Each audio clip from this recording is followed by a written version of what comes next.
What's up guys, Saf here on SuperSaf TV, and we've got an interesting video today. We're going to be looking at the Google Pixel 4 versus the iPhone 11, along with my buddy Judner, better known as UrAvgConsumer. What's up, y'all? What's going on, guys? Good to have you on the channel, man. Of course, of course.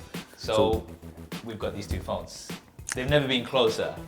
You know, when you're talking about price and everything like that, these are the entry-level models from Apple and from Google. So this is going to be an interesting comparison. We're going to break down all of the different features, and then we'll also tell you our preferences for all of the different features. Yeah. So should we start off with the build and design? Yeah, let's do it. Similar setup, aluminium frame, or aluminum as you Americans like to say. Aluminum, yeah. And we've got the glass back, but we do have the glossy all around on the iPhone. We've got a matte finish here on the Pixels. Which I prefer. There is the glossy version as well on the black. The black one, yeah. But you get more color options on the iPhone. Yeah. I will say though, I don't know, I really do like the matte finish from the white one. The also orange looks okay, but the white one for me looks like really clean. If you were to pick one overall for the design, what would it be? Overall for the design, Yeah. I really like the white Pixel. Yeah. But I think overall though, iPhone is probably a bit cleaner throughout the entire line. Okay. That's good to know. I mean, if I was to pick one, I mean, just because I really like that matte finish, I would go with the Pixel as opposed to the iPhone 11. Both IP68 Water Dust Resistant as well. The Pixel's quite a bit smaller compared to the iPhone, and that is because it does have a smaller 5.7-inch display compared to the 6.1 6.1-inch display. And obviously the display is very different here. OLED versus LCD. Super Retina. Liquid Retina. Liquid Retina, that's what they call it. Liquid We've got Liquid Retina versus smooth OLED on the Pixel. We've also got a high resolution on the Pixel, 1080p versus around what, 8? We were trying to find a number. It's like the low 800, 820 something p. Yeah. Nothing to be super proud about. Yeah, and the Pixel also has up to 90 hertz, which is nice. Which is really nice. It's like adaptive, so sometimes 60, sometimes 90. Sometimes 90, but when it is 90, it's nice, isn't it? Oh, it's smooth. So nice. Yeah. Now we also were trying to do like some tests of seeing which one's brighter. Now neither of these are like amazingly bright, to be honest. But from what we can see, the iPhone is a tad brighter, isn't it? Yeah, I think the general consensus here that we found is just the iPhone does, in many angles, look a lot brighter. Yeah. Especially in direct sunlight. In direct sunlight, it's a little hard to really pick, but I think for most of us, we kind of just fell on the iPhone. Yeah, and then we've got the bezel situation. So we've got like a uniform bezel all around on the iPhone with the notch, whereas on the Pixel, we've got smaller bezels on the left and right. I'd say the chin is roughly about the same, but then we have that forehead. I'm all for the forehead, You're man. for the forehead. I don't mind it because when Google came out with the Pixel 3 XL, horrible. Like that was a mistake. Bathtub. That notch was bad, man. That was a big notch. I'd rather go with the forehead and no notch. It's just a much cleaner screen. You know, when you're looking at content, you're just using the phone. The screen itself looks better. Okay. If you were to pick a screen between these two. Oh, just overall. Yeah. No, I mean the brightness is a big deal for me. Okay. So I'd probably go iPhone. Yeah. You know what? Ooh, this is a tough one. This is tough because there are sacrifices made on each side. So you know you got that OLED, the 90 hertz, content looks really good on it, but it's so dim, which is a huge problem for me. You take that thing outside, man, you're not having a good time. Especially, I mean, I wear sunglasses a lot, as you know, so it was a struggle, like earlier on with direct sunlight, and it was a bit of a struggle to kind of see everything. Yeah. So that's loses some points for that. I will say, feature-wise, the fact that this is OLED, I love it, but just for a consistent viewing experience, I'll probably go with the iPhone. Interesting. For me, it'd be a tough one. A very tough one just because of that brightness, but I think I would, just because of the 90 hertz, I would like compromise a little bit on the brightness there because of the OLED, the high resolution, and the high refresh rate. So I think I'd probably be leaning towards a Pixel here. Yeah, I get it. It's got good screen features. It has. Okay, now let's talk about the cameras, because this is where it gets very interesting. Yeah, So, Google made some interesting choices with their 2 lenses here. I think, okay. What side of the spectrum are you on? Okay, so this is interesting because on the basis of it, I will always pick ultra wide over zoom. But I'm a sucker for portraits at 50 mil. Okay. So I think portraits look better. Generally, if I used to do a lot of photography before, and if I was photographing a portrait, I'd always do either 50 mil or above, maybe 85, somewhere around there. So using the wide angle, like the primary camera, which is roughly around 28, for portraits is not something that I personally like. So when it comes to portraits, but then for general photography, ultra wide, hands down. Yeah, for sure. You see, my thing is, the Pixel 4 has that super res zoom, which actually does a pretty decent job. Yeah. So it almost feels a little redundant to have a telephoto lens as well when you've got that feature built into it. I think personally that there are just way more situations where you could use the ultra wide versus like the telephoto. Yeah. I think the average person will just zoom into their photo if they have to, and not. You're hearing this from the average consumer about the average person, so. I gotta be right about it, right? Yeah, for sure. So yeah, for me, I'm ultra wide all the way. I feel like Apple made the right move in terms of camera lens choices. Yeah. But in terms of performance, that's a different story. So you've been using it for the past few days, so have I. I actually did a camera comparison, which would have gone live by the time this video goes live with Marquez. You can check that out. I'll link that in the cards and in the description. What are your thoughts on cameras? Let's talk about photos initially between both of these. Well, they've got different looks. iPhone tries to go for that really natural, just you get what you see kind of mentality, but Pixel I find to be a bit more contrasty. You get darker blacks, and it's just a more contrasty look, a little bit more color there. Really good dynamic range on both. Honestly, it's a style preference, I feel like. I really like the way Pixel cameras perform. iPhones are great if you want to edit them in post, like you want to switch it up, put your own taste on it. But not that many people are editors out there. Yeah. So if you want just something that looks really good right out of the camera, I don't know, man. The Pixel does an awesome job. There is pretty good, yeah. And video. This is where it gets interesting. It's not interesting. It's not interesting. The iPhone wins. Yeah. It's well, not. that is the interesting part, because I've said this so many times before, and a few people have criticized me for it, but hands down, right now, the iPhone shoots the best video on any smartphone. Criticized? Really? It's a fact. Few people get a bit I'm like, look, don't at me. It's got the best video.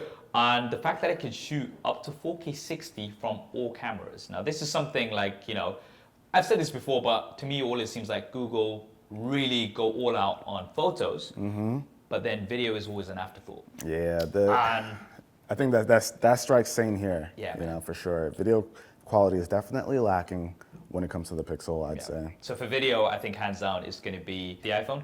When it comes to pictures, I think it's going to be subjective. I think both of these are very, very good for pictures. So absolutely. It's going to come down to your personal preference. Do you like an ultra wide? Do you like portraits? Which, personally, I think that the Pixel does better at that sort of 50 mil range. So I think that's going to come down to your personal preference. Front-facing camera. So again, video, I think hands down, iPhone, it can shoot 4K 60 from the front-facing camera. The Pixel really doesn't it's 1080. It's 1080, and quality-wise as well. Hands down, it's the iPhone. Selfies, what do you think? Same thing. Same thing. Same thing, I would say, because you get a more stylized photo out of the Pixel every time. So it's really just down to whether or not you want something that just looks a little bit more natural. You want something with a little bit more contrast, looks a little bit sharper maybe. You go with the Pixel. Yeah. So I mean, I like both for selfies. I think both of them are some of the best out there for selfies. Great dynamic range. Portrait mode's really good as well. Right, now we're going to be talking about software. Now, I'm going to say this straight away. It is subjective. Completely. The advantage that you have on both of these is that you've got great internals. You've got the 855, and then you've got the Apple Bionic A13. A13, You know, you've got a little bit of differences in RAM, but because of the different operating systems, the biggest advantage I think that you've got on both of these is that they're both stock and you're going to be getting updates right away. And that's one of the reasons that you'd be going for a Pixel as well. Right, of course. Yeah, it honestly just comes down to whether you're used to using iOS or if you really just want Android. Now let's talk about some of the features. So we have this new radar sensor on the Pixel. So, you know, the face unlock is crazy fast. It's a beautiful thing. It's so fast. But I've read an article recently that it unlocks with your eyes closed as well. And it works. It did.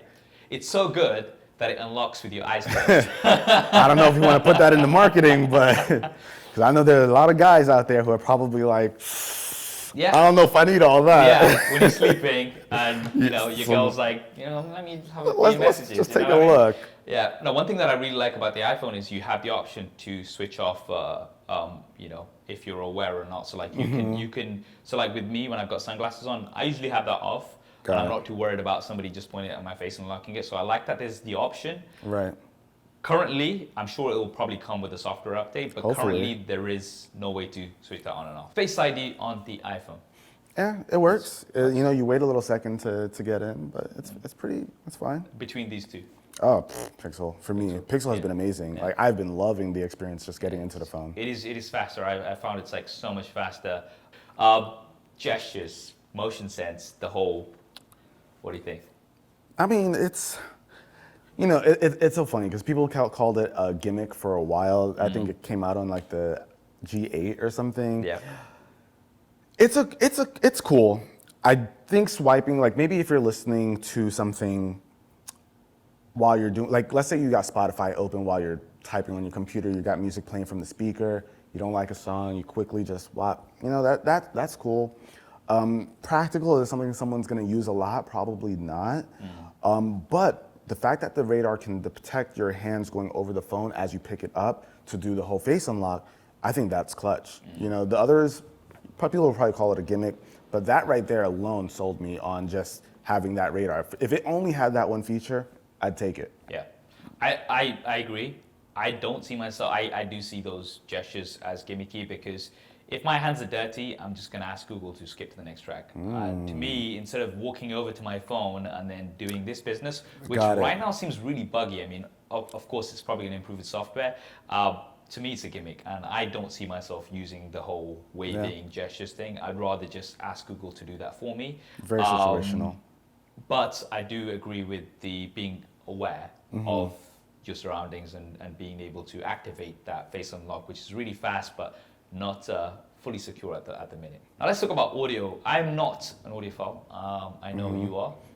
Of course, we don't have a 3.5mm jack in either of these. That's something that we are very much used to. You do get some AirPods, Lightning AirPods, out of the box. With the iPhone, you don't on the Pixel, which is interesting. Yeah. So you're gonna have to either get some wireless earbuds or, you know, get a converter Google or something. Pixel Buds. Hey, there you go. There's a selling point. Speakers. Have you had a chance to kind of listen to content? Should we do that right now? Yeah, let's throw something on really quickly. I have gotten a chance to listen to them, but just for a refresher's sake, let's just take a quick listen. Okay.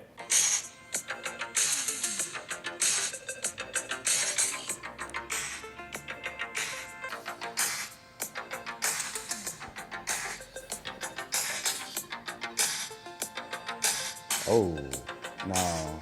Wow.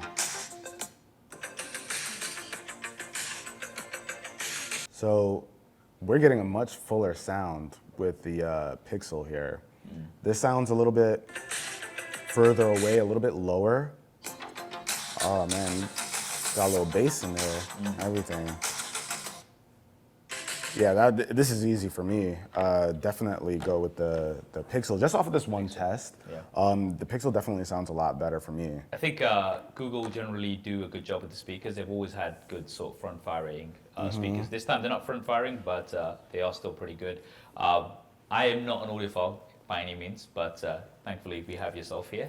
Right, now let's talk about battery. So we've actually got a bigger battery on the iPhone.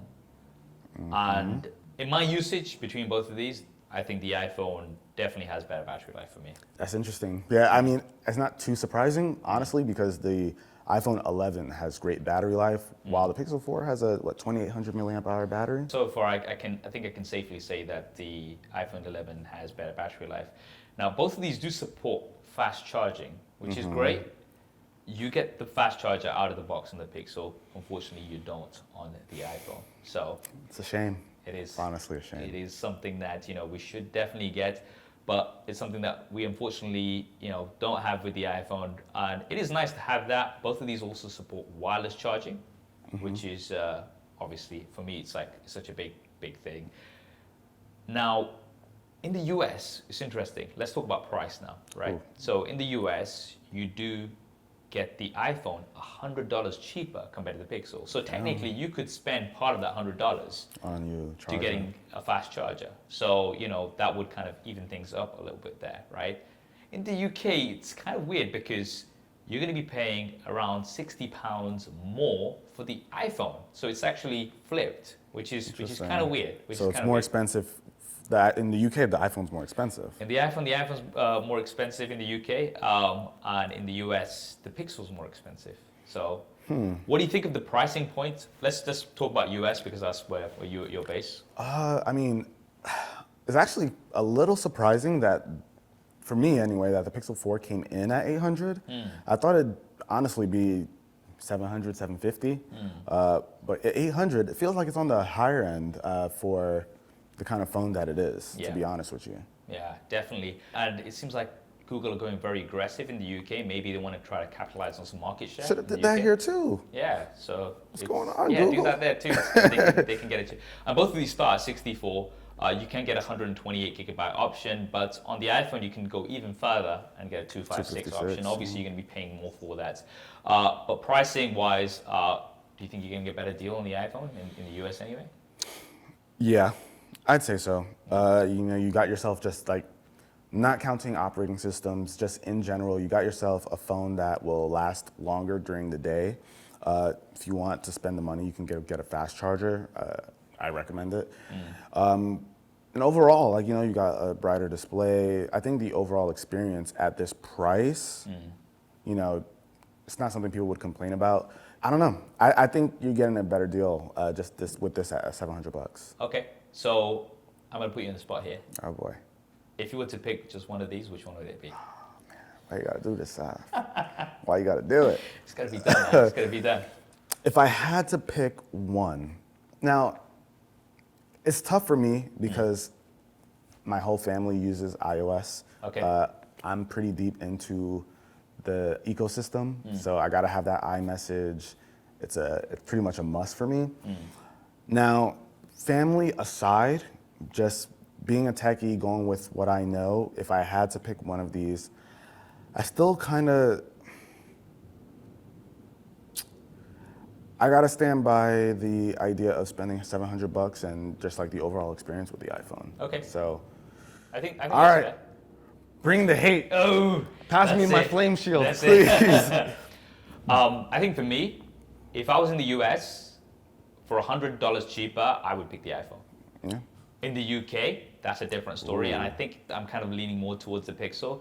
But in the US, $100 cheaper. I'm not sure what went wrong with the pricing strategy there. So weird. But I think I would be going for the iPhone.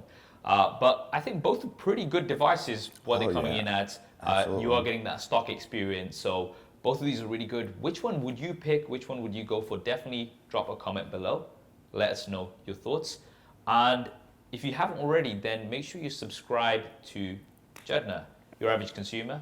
I welcome you all. Yes, I'm going to be leaving his channel linked in the description below. And if you haven't already subscribed to this channel, SuperSaf TV, then be sure to subscribe. Hit that bell icon so you don't miss any of the new content. And if you enjoyed this video, be sure to smash that like button. Judner, thanks so much for being on the channel, man. Of It's course. always great to have you. Oh, we gotta do that. Oh, we're going to do that one again. We gotta Take do. two. We can't Take mess two. up the handshake. Take two. I wasn't sure we were going to go for that. Well, yeah, I know it's always tough. So we're gonna go through the. Okay, right, that's rehearsal. There you go. Yeah. I'm leaving all of this in, by the way. No, you're not. You can't do it, Sal. Cool. All right, guys. Thanks for watching. We'll see you next time. Peace.